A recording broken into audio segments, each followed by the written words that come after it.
اب یہاں پہ بھی الف لام ہے، لیکن لام یہاں پہ نہیں پڑھا جائے گا کیونکہ لام پر جزم نہیں ہے، تو اس کے بعد والا جو حرف ہے شین، اس پر تشدید ہے، تو یعنی تشدید والا حرف اپنے سے پہلے زبر زیر پیش والا حرف سے مل کر پڑھا جائے گا۔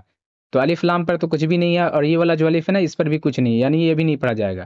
تو اب ذال ملے گا شین میں، اذش، اذش ایسے مل جائے گا۔ السلام علیکم ورحمۃ اللہ وبرکاتہ۔ آج میں آپ کو پڑھاؤں گا نورانی قاعدہ کا لیسن نمبر 15 اور لیسن نمبر 16۔ لیسن نمبر 15 میں الف لام کا قاعدہ بتایا گیا ہے، اور قرآن پاک میں ہر جگہ الف لام آتا ہے، لیکن ہر جگہ نہیں پڑھا جاتا ہے، کہیں پڑھا جاتا ہے اور کہیں نہیں پڑھا جاتا ہے۔ تو آئیے میں آپ کو بتاتا ہوں کہ کہاں پڑھنا ہے اور کہاں نہیں پڑھنا ہے۔ تو اگر کسی بھی لفظ کے شروع میں الف لام ہوگا تو کبھی لام پر جزم ہوگا تو کبھی نہیں ہوگا۔ تو اگر لام پر جزم ہوگا تو اسے پڑھنا ہے، اور اگر جزم نہیں ہوگا تو اسے نہیں پڑھنا ہے۔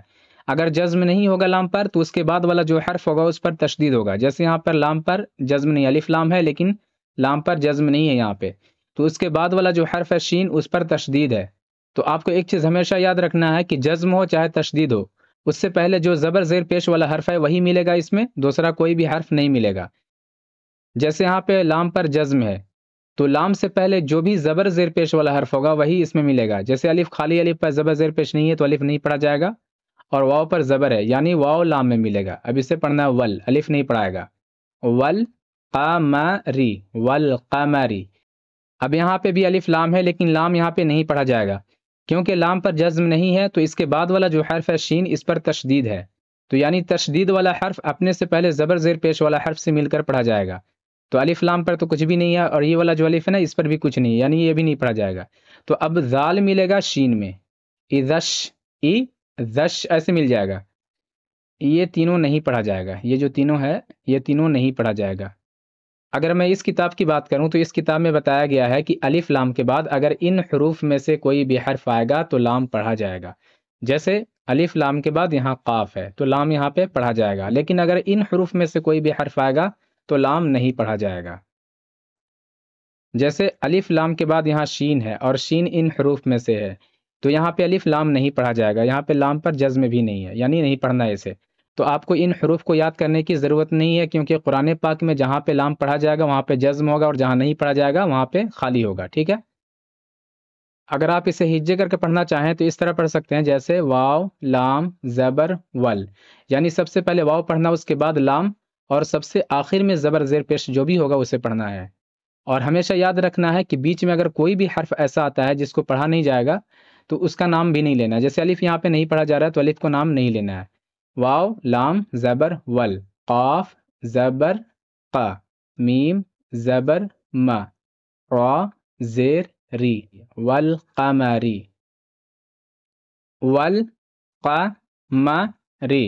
والقمری، والیتاما، والیتاما۔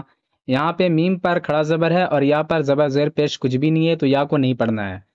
والاقربین، والاقربین، مل دونوں الف نہیں پڑھا جائے گا، قارعۃ، مل قارعۃ، هم المفلحون، هم المفلحون، اذش، اب یہاں سے الف لام نہیں پڑھا جائے گا یہاں تک، شمس، اذا الشمس، کانناس،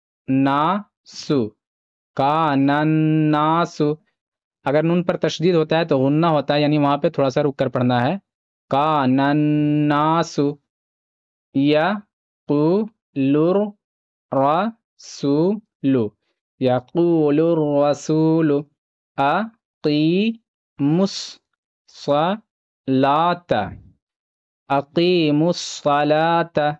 میم صاد میں ملے گا، یہاں پہ واو نہیں پڑھا جائے گا اور نہیں الف پڑھا جائے گا، اور نہ یہ والا الف نہیں لام پڑھا جائے گا، کیونکہ اس پر کوئی بھی زبر زیر پیش نہیں ہے، تو یعنی میم صاد میں مل کر پڑھا جائے گا۔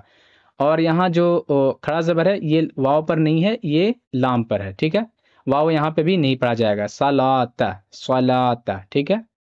والقمر، والیتاما، والاقربین، ما القارعۃ، هم المفلحون، اذا الشمس، کان الناس یقول الرسول اقیموا الصلاۃ۔